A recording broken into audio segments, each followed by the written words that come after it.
You've been working hard 3 months for this. Are you serious? Obey her. Kabiru, this isn't love. This is Kayamata. Kayamata. I feel this. This is playing with your mind. You need to stop. Ya lamena yaka.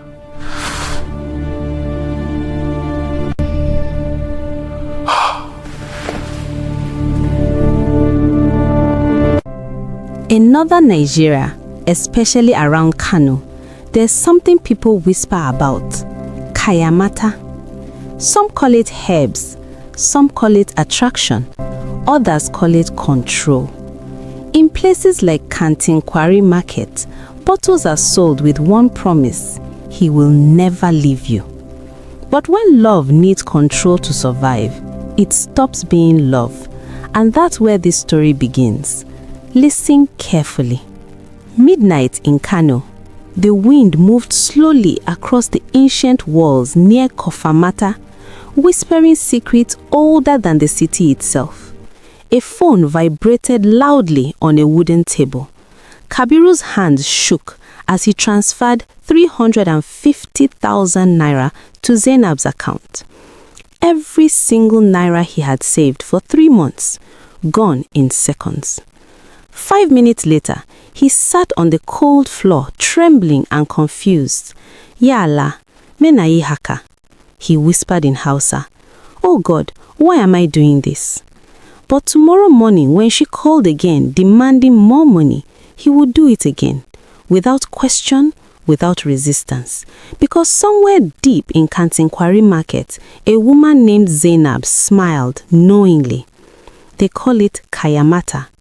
Ancient herbs, spiritual power, love potions.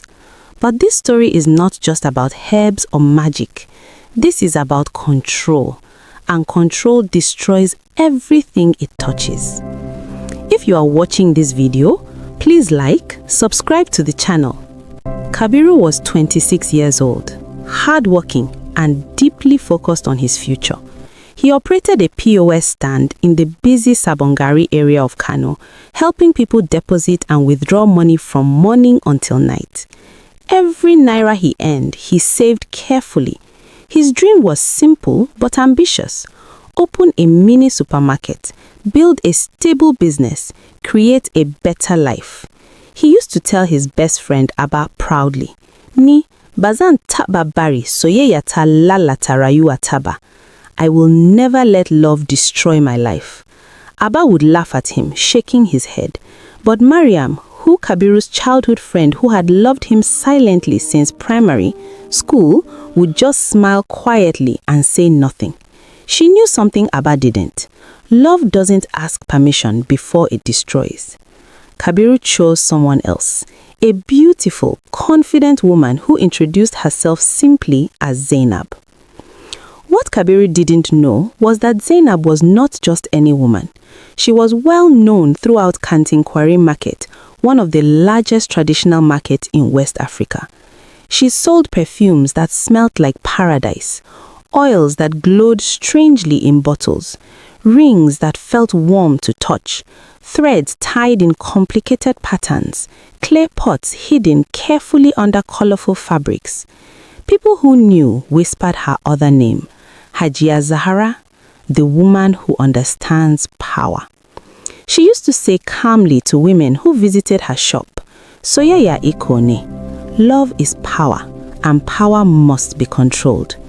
When Kabiru started pulling away from her constant financial demands, when she started questioning why she needed so much money, Zainab visited her own shop late one night.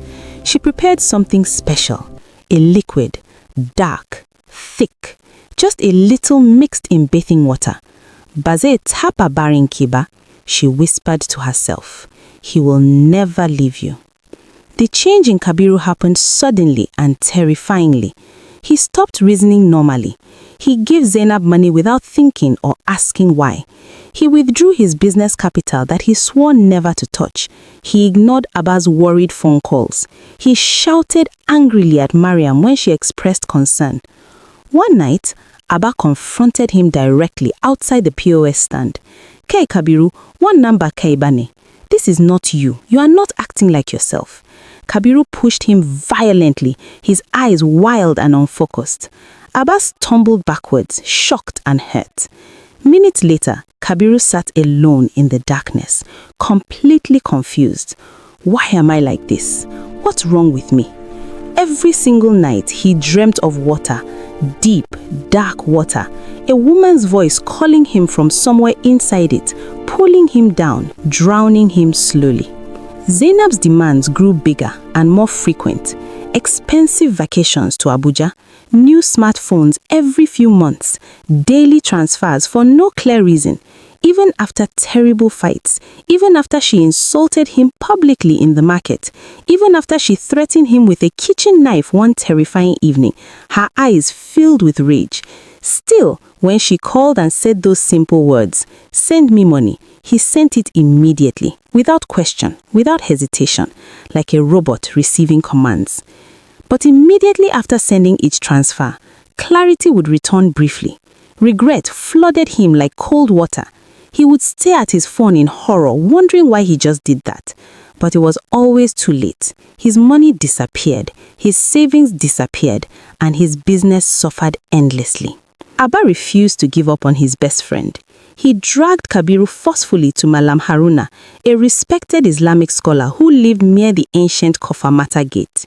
The elderly Malam looked at Kabiru carefully with wise, penetrating eyes. Then he asked 3 simple questions. Did she give you something to bathe with? Water? Soap? Oil?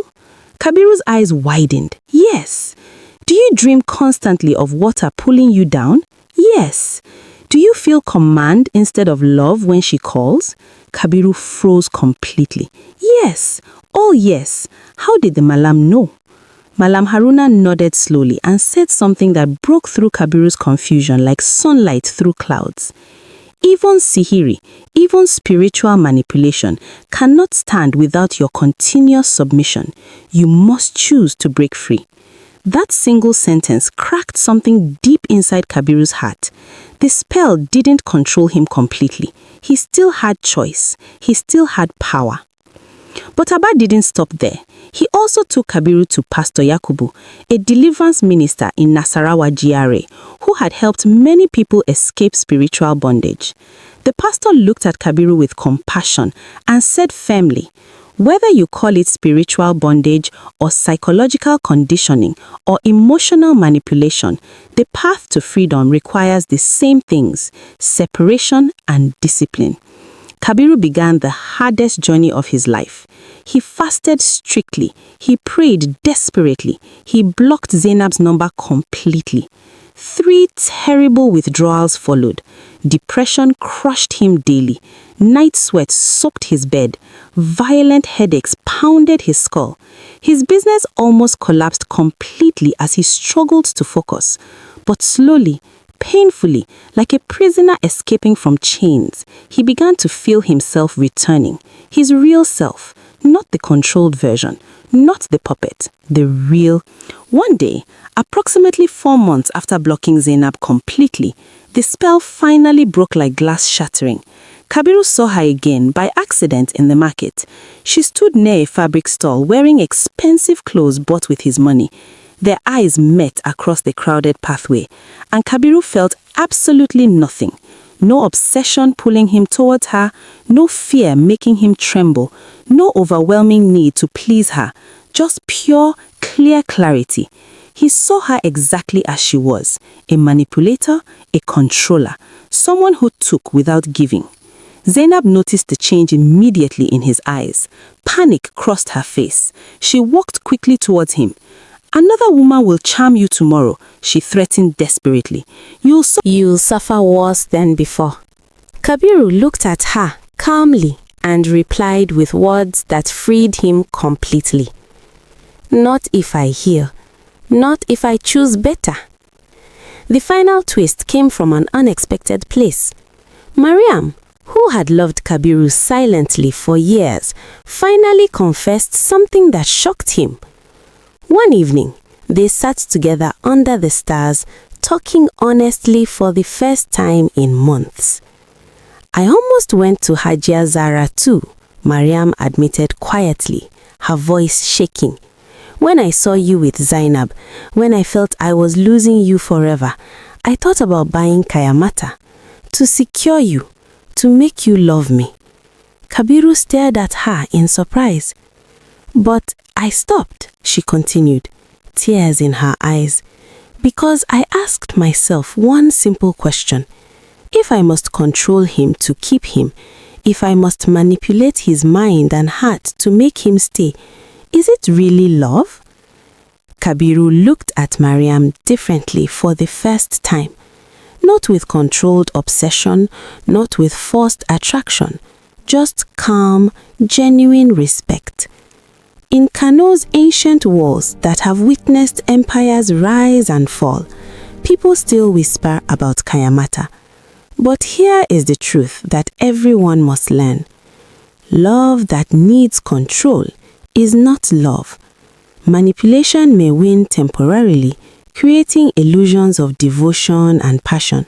But when it eventually expires, when the spell breaks, hate enters where love pretended to be, and destiny suffers permanently.